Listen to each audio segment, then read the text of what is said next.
Welcome back for another We're Racing video. You join me once again after such a long time. I'm sorry it's been so long since we've done one of these videos, but this week is action-packed, full of news. And yeah, I've been busy doing commentary, some league racing, online, all of this kind of stuff. I want to get back to the regular content these days and get some more videos out on the channel for you. So yeah, good to see you all again. Jump in the comments. Let me know if you've missed me or not, or if this is a load of rubbish. And yeah, let's get into the action though, because this week has been full of news. Okay, the biggest bombshell that dropped was Lewis Hamilton testing positive for COVID. The seven-time world champion, newly crowned back in Turkey, fresh off the win in the Bahrain Grand Prix, has contracted the COVID-19, the dreaded COVID-19. But because we've had such a mad year because of this virus, this disease, whatever you want to call it, it's delivered some great racing for us because we've gone to places we never would have gone to in a regular scheduled season. We've been to Turkey, we've been to Imola, we've been to the Nürburgring, we've been to all of these different places. And, it's sort of like a bonus round this season. But our thoughts with you, Lewis Hamilton. We hope you get well soon, my friend. Apparently, his symptoms are mild. He woke up feeling a bit groggy, requested a test, come back positive. And yeah, he's going to miss this weekend's Sakhir Grand Prix at the Bahrain circuit at that oval layout, the high-speed version, which will be under 1 minute in terms of lap time. So Toto Wolff would have been slamming the desk as always because damn. And he needs to find a partner in crime for Valtteri Bottas to go and get the dub this weekend. And who are you going to look to? Of course, they've got two reserve drivers. Every F1 team has reserve drivers, in case this kind of thing happens, someone gets injured or something unexpected happens. And their reserve drivers are Stoffel Van Dorn, Esteban Gutierrez, and Stoffel Van Dorn. I think he's probably caught up in doing the what do you call it? The Formula E testing over in Valencia. And I know if you travel from Spain to another country, it's around 14 days quarantine.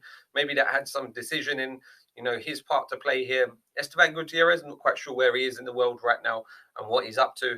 But yeah, George Russell, he got the call.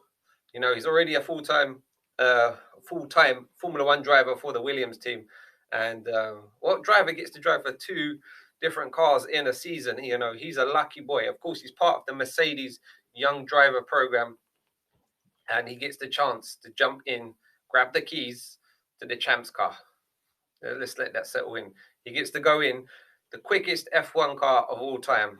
He gets to go and jump in that. I mean, if that's not a reward for a season of hardship, struggling to score a point, that's not even a given. Even though he's got the quickest car, he still has to finish the race and maneuver it to the checkered flag.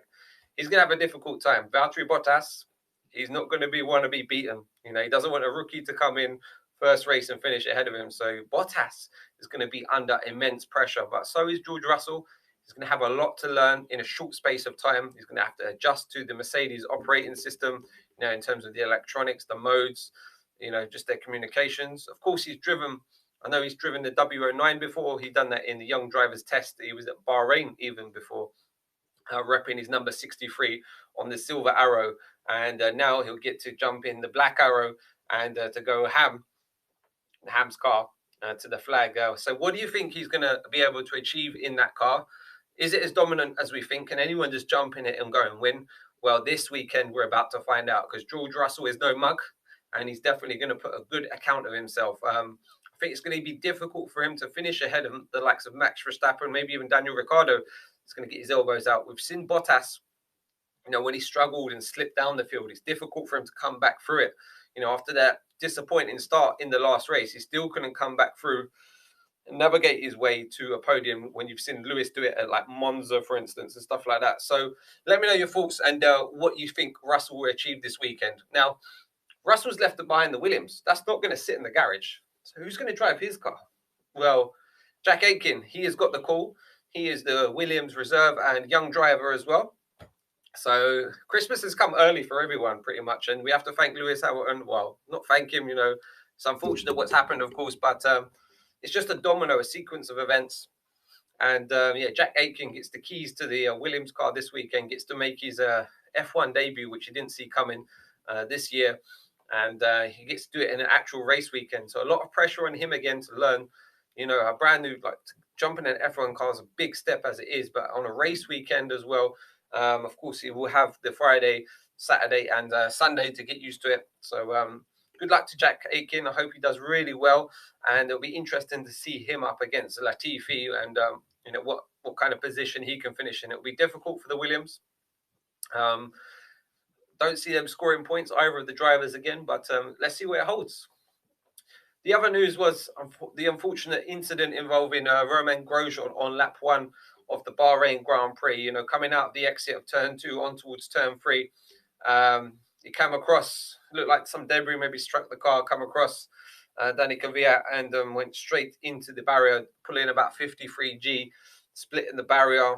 I've never seen an incident like that. On first glance, it looked tragic. It looked really serious, and I thought we'd lost a driver there, and it really shook me up. And just goes to show, you know, all these jokes we make about Grosjean, this and that. You know, we've got to respect these guys 100%. Every time they get in the car strapping, you know, they do put their lives on the line because they are traveling at crazy speeds, and anything can and will happen in this sport. And it's only thanks to the safety measures that have been put in place, the halo, you know, that saved him.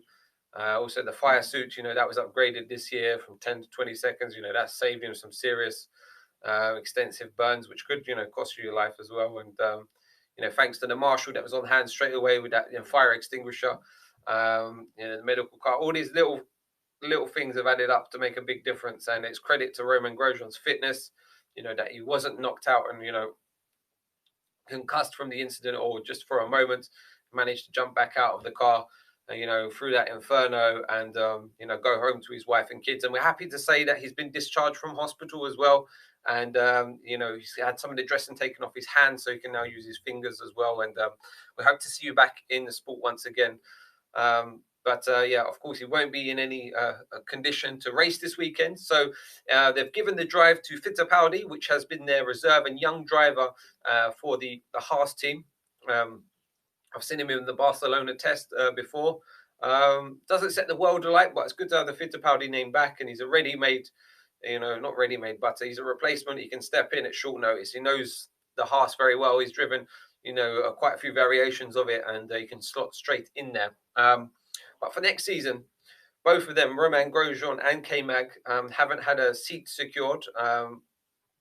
Gunter came out and said that both drivers will not be renewing their contracts with the team for the 2021 season. So we've been all waiting to find out. We thought that maybe Sergio Perez might jump in there, maybe a Nico Hülkenberg for some experience. But Mick Schumacher has got the call. Mick Schumacher will be in Formula One for the 2021 season.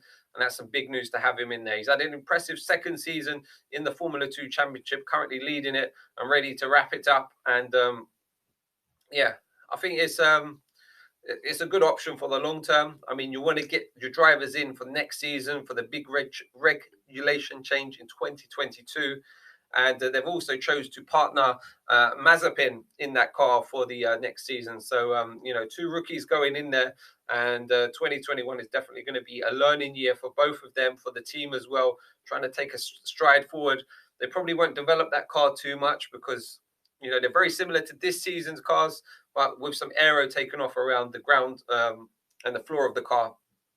And yeah, they're probably just going to get the pieces of the puzzle in place, focus on 2022 and try and deliver some ultimate performance then. But I hope you've enjoyed this video, and we'll be back very soon. I'll try and get some of the, you know, the highlight reels out as well from some of the online racing, etc. Let me know what kind of content you would like to see. If you want to see race debriefs, predictions, thoughts, analysis, and we'll be back soon. Thanks for watching. Take care and have a nice, stay safe, peeps.